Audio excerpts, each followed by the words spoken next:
Hello makers, and welcome to SheerStitchery. I'm Catherine Harris, and this week I wanted to share with you a sew along as well as a pattern and kit review from the Sallie Tomato penny wallet. So let's get to it. Bum bum bum ba-dum ba-dum bum bum bum bum bum ba-dum ba-dum bum bum bum bum ba-dum ba-dum bum bum bum bum bum ba-dum ba-dum bum bum bum bum ba-dum ba-dum bum bum bum bum bum ba-dum ba-dum bum bum bum bum ba-dum ba-dum bum bum. So this kit actually came from my Thread Crate subscription, so I will link that down below, as well as a little discount code for you. It's always good to save some money. And I wanted to do a quick pattern review before I get into that sew along. So in terms of the pattern itself, it is pretty straightforward. That being said, there is an extra page of instructions, so I would suggest you read through all of the instructions first, because if you are going to be making the wallet that has the clasp instead of the strap to close it, then you're going to want to do a couple of steps first. So just pay careful attention to that. Also, there is a piece for the strap. If you are making the clasp version, you don't need to cut that piece out of your cork. So just make sure that you gather all of that, because the instructions aren't in order of sequence on how you do it. It's sort of an add-on if you're going to, I guess, hack it to have that different closure. Now that being said, everything that I needed to create this wallet came in the penny kit, which is super cute. Now, as I was stitching it up, one thing I wanted to mention is there are 1/8 of an inch seam allowances on this. So when you're doing the top stitching or when you're stitching in for the card pockets, you want to make sure that you stitch quite closely, because there isn't a lot of room for error when you are creating those card slot pockets. If you make your seam allowances too big, your cards will not fit in your wallet. So you need to be very precise. Just go slow and you're going to be fine. Couple other tips I have for you is be sure to change over to a leather needle. Now I know this is cork, but I found that a leather needle worked really well when stitching this, and I didn't get any skip stitches, which is great. And I'm just using a regular domestic sewing machine. Now the back of this cork has a nice soft kind of plush feel on the inside, which is actually really nice because there is no lining to this wallet. That plush side becomes that interior pocket where you're going to place those cards as well as any of your dollar bills that you are going to be placing within this wallet. Now, I would classify this one as an intermediate pattern simply because it does have those really small seam allowances.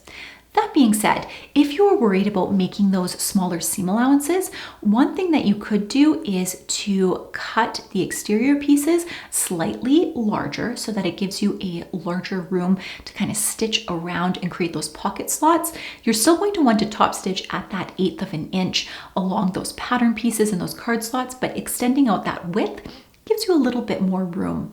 And then what you can do is you can just trim away closely to your stitching, and it just makes it a little bit easier. And we trim it away anyways, even if you are doing that 1/8 of an inch seam allowance, because you want all of the edges to line up nicely.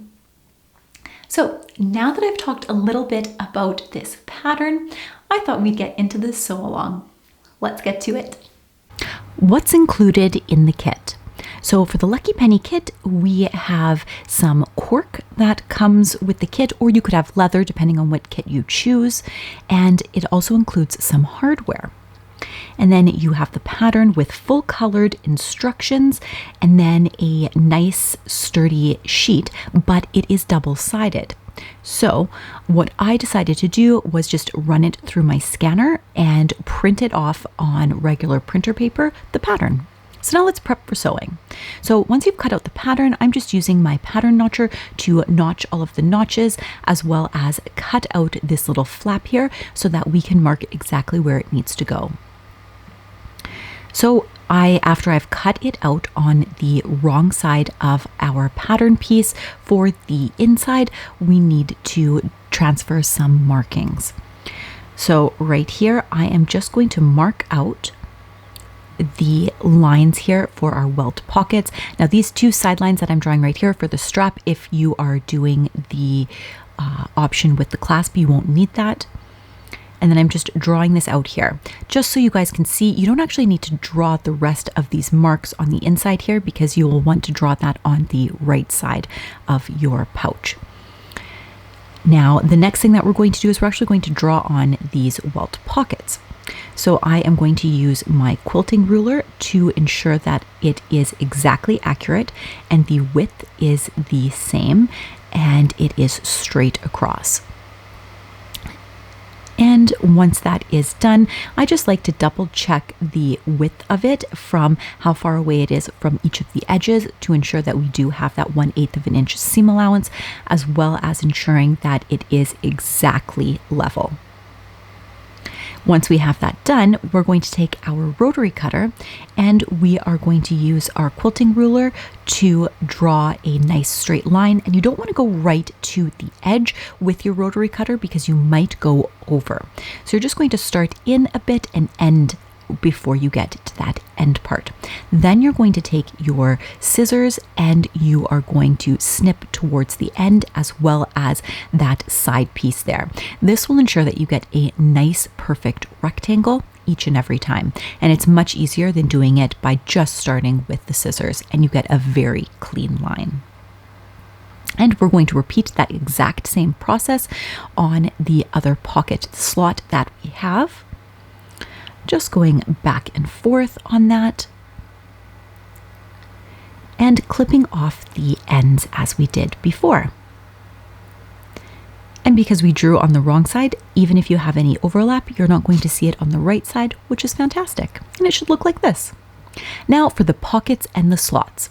So we are going to top stitch around the entire pockets as well as along the top of all of the pocket slot pieces here. And I still need to cut this piece out. So what I found to work really well is to actually use tissue paper, or in my case, I just used some printer paper to stabilize the back of this so that it didn't stretch out of shape because the cork will warp. So now for the optional magnetic clasp. So for this, we are going to take the front piece, the one that doesn't have the pockets cut out of it, and we are going to attach the male clasp end. So we're going to find the center of our wallet along the bottom, so not the curved portion, and then you're just going to measure up as indicated in the pattern, and then you are going to match where those prongs are. So you have a little guard on the one side and you're going to see that those prongs will match up on either side, and you're just going to draw that in place, and you can see it matches with the prongs. Then you're just going to fold it right sides together and take a very small snip along both of those lines. So don't do that center line you marked, just the two lines with the prongs. And then you're going to place the clasp through the end here. And you're going to put that little guard on the back, and then you're just going to fold those prongs out. Just like so. And once that is all done, you are going to want to take some scrap cork that you have left over, and I just cut just a rough rectangle that will cover the end of this clasp because we want to create a little bit of padding along here. Now I used E6000 glue. In the instructions it does say to stitch it on, but I find that this E6000 glue works fantastic in terms of holding the clasp in place as well as not creating any stitching lines on the outside of our wallet. So you are just going to ensure that it is fully covered here, and then you are going to want to let it dry overnight. Next, for the card slots. So as I had mentioned before, I've top stitched all of the tops of these card slots. And then on the right side of the portion that has our little holes, we are just going to mark the lines where these card slots are going to be placed. So we're going to place the first one on the first set of lines that you had drawn, and we're just going to stitch along that bottom piece. So you've got a flap that looks like this. Next up, we are going to transfer the markings for those bottom lines, and we are going to attach the second card slot. And lastly, we have our final card slot that we are going to attach on the bottom. Now what I like to do is I like to use my clips to clip this in place to ensure that everything is neatly lined up, because in this instance we're just drawing a vertical line with stitches to separate those card slots so we have two sides. And once that is all done, then we can go ahead and mark where we have that center cart or the ID slot. And I'm just marking this with pencil just along the bottom piece here. And then I'm going to line up that card slot along that marking and stitch all around so that we can fit our business card or our ID in there. Now for the strap, if you are not doing the clasp. So this is the strap piece that you would use to do the clasp. Now I've already got a clasp. Let's just pretend I don't. You would just attach the strap side to side and you see these 2 hash marks along the side, or I guess 4 hash marks. You're just going to line it up and stitch it in place. Now for forming the wallet.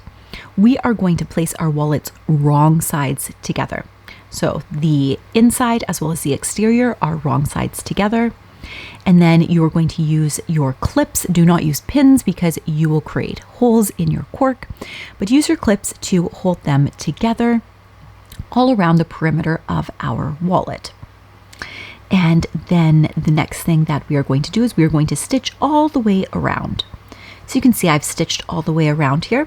And the next step that we're going to do is we're actually going to trim this. So we're stitching 1/8 of an inch away, but I am going to trim just slightly closer to my stitches to make sure that these line up perfectly. And you can even use leather edge finishing on the end of this to really make it stand out. And next, we want to do the optional clasp closure, part 2.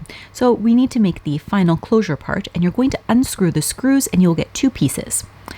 And then you're going to fold up your wallet and you're going to feel right where that clasp wants to close. And you're just going to mark that. And I'm just marking mine with a pen, but you could use really whatever you have on hand because you are not going to see that. And the next thing you're going to do is you're going to place the cover for that, and you're just going to draw that oval in there. And if I had a leather punch that was that size, I would just use a leather punch. But I am starting it with my rotary cutter so I can get a little slit, and then I am going in with my scissors to just really trim around this oval here so that you create a hole that you can place this through. So you can see the hole is just big enough that it goes through, and you can still see where those screw holes are to screw in on the back side. And then you are just going to take those little tiny screws after you've sandwiched this together, and you are going to screw it in place, and that secures our clasp. And once that is all secured, then I'm just straightening this up, and then we can close it like so. And our bag is all complete.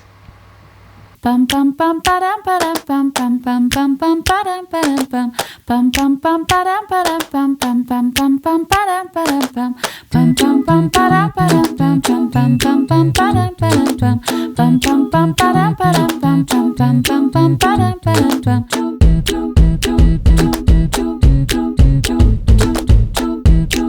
And now a modification. Yes, I changed it a bit.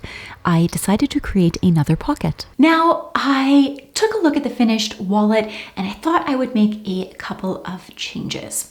Now, we have this open bit here that is kind of useless, and it does have a hole here, and in the instructions, it doesn't say to stitch it down, but I'm gonna stitch it down because it now creates a pocket where I can put items in as well. So I have also stitched down along the other side here, just because it gives a bit of symmetry to the wallet here. And if you look here, we've got a little pocket here, and I just wanted to kind of stitch along this top piece. Yes, you could leave it open, but when you close it like this, you're really enclosing this top fastener piece. And when you fold it together, you do have that line of stitching along the top and the bottom, and it looks a bit more intentional.